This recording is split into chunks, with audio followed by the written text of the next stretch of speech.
আন্দুলপাতা থেকে আমরা এবার যাচ্ছি আমাদের সেই পছন্দের ফুচকার দোকানে। আর এটা হলো আমাদের সেই পছন্দের ফুচকার দোকান।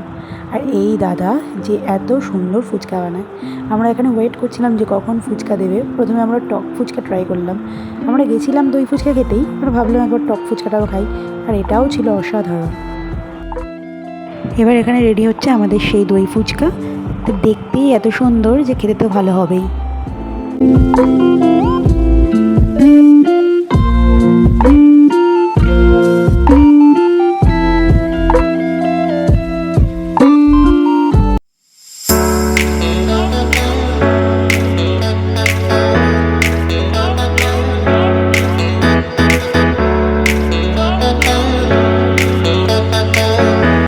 এবার চলে এসেছি মোমো নিতে, কারণ ভুলেই গেছিলাম যে ভাইয়ের জন্য ফুচকা নিয়ে যাব বলেছি।